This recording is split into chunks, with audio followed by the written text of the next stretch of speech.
to Jesus Christ, dear children.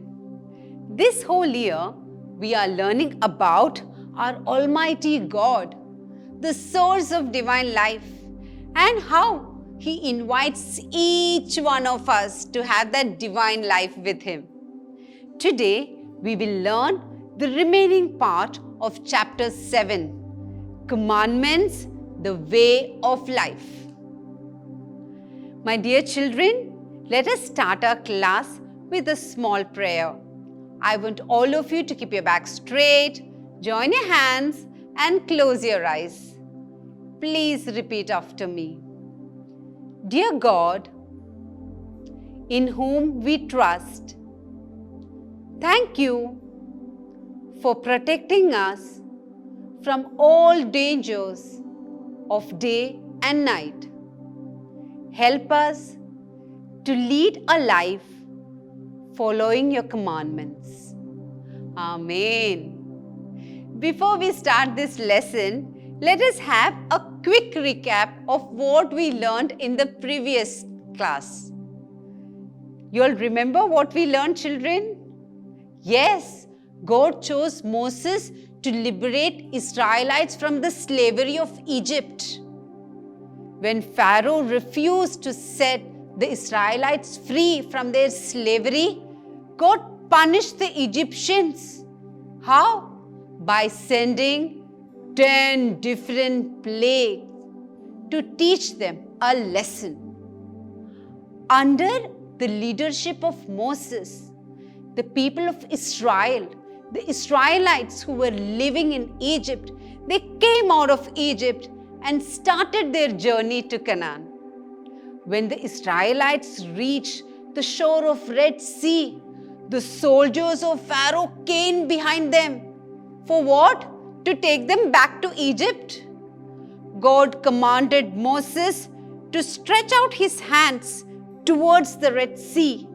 And what happened? The waters moved to both the sides. The Israelites had been traveling in the desert for about 3 months. And finally, they reached Mount Sinai.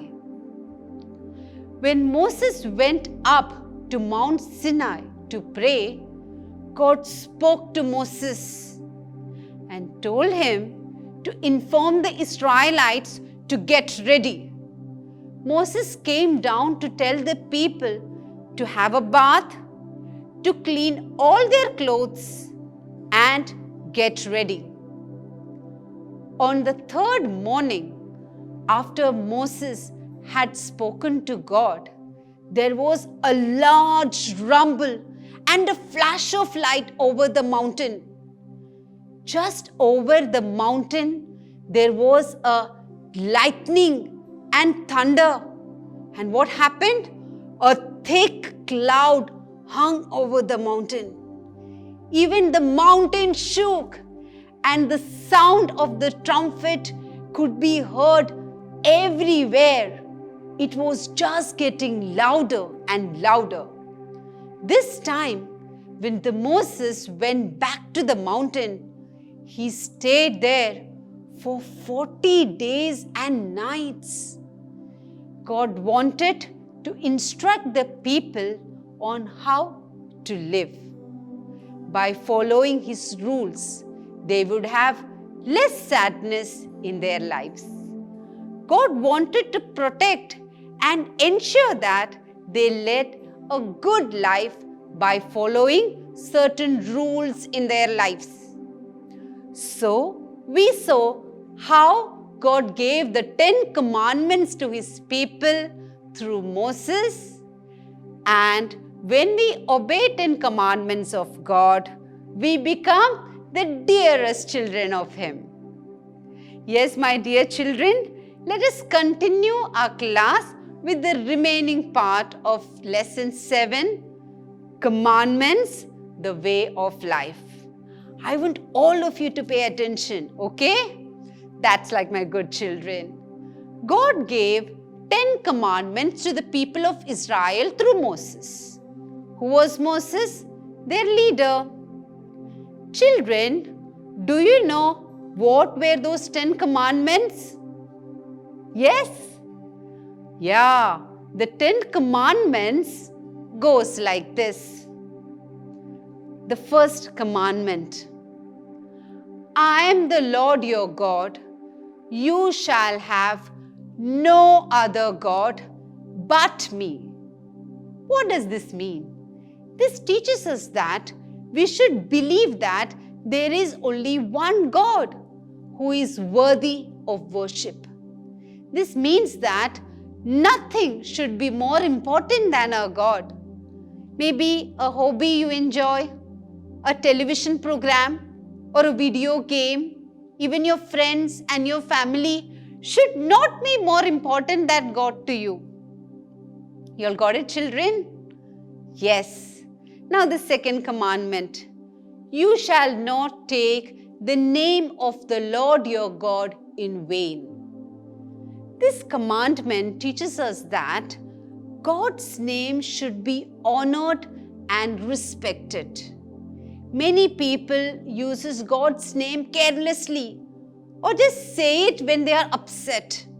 God wants us to use His name when we are talking to Him or telling others about Him in a very nice way.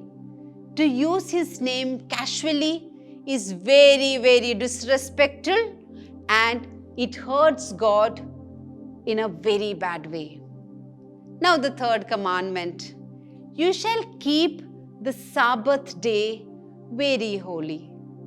God wants us to take one day of the week and have a rest.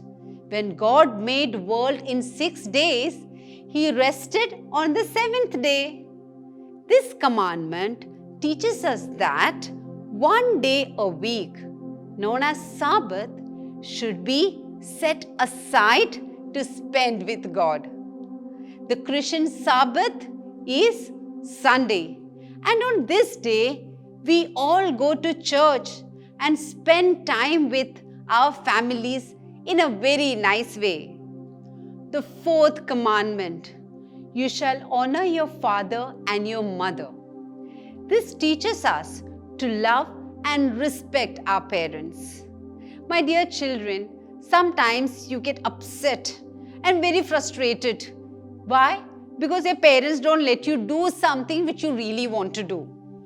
My dear children, always remember that your parents were also once kids just like you, and they just try to keep you safe from making the same mistake they have done already.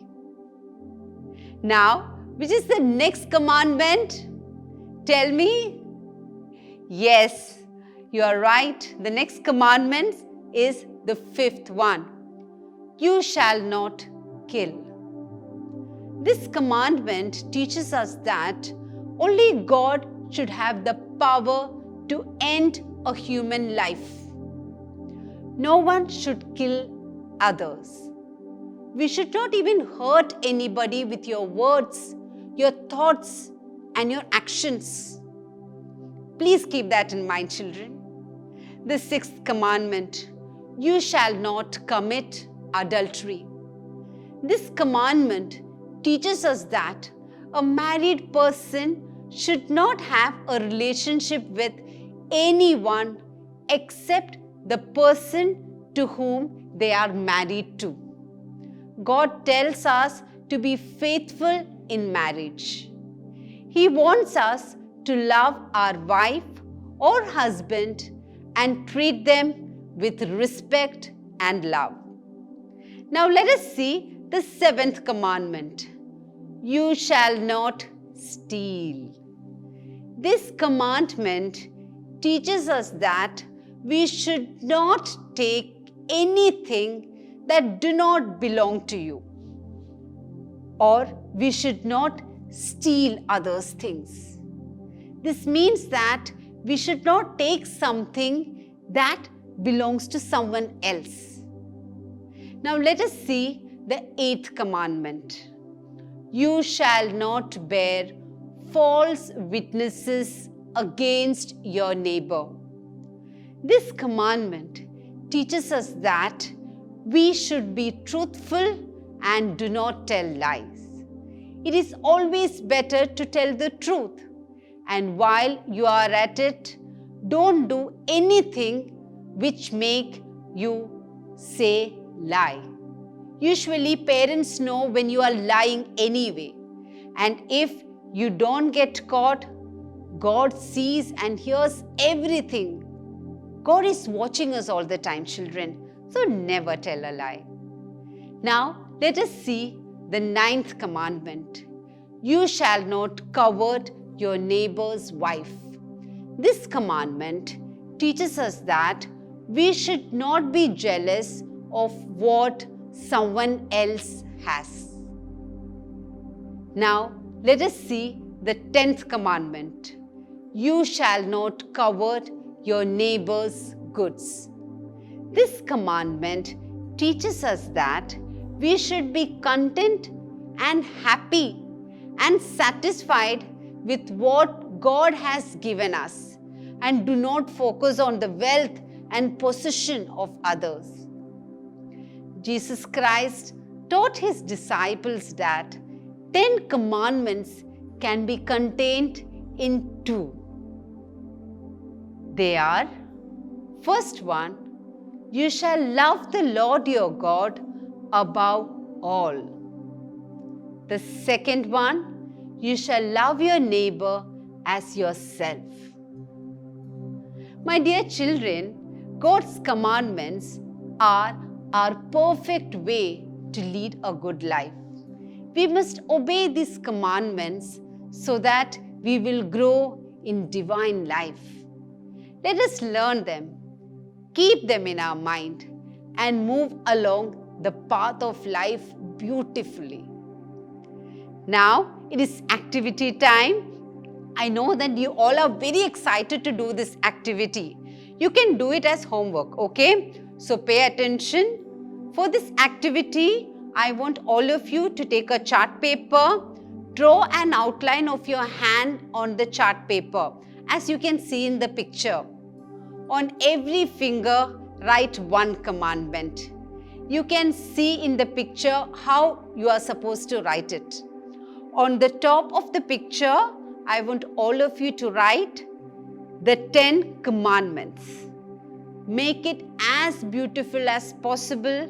Put all your creativity in it. You can take your help of your parents, your siblings, and finish it. Take a picture of it and send it to your catechism teacher before you come for the next class. I also want you to stick this chart paper in front of your study table so that you can read it every day and reflect on it. Now let us conclude our class with a short prayer. I want all my dear children to join your hands, close your eyes.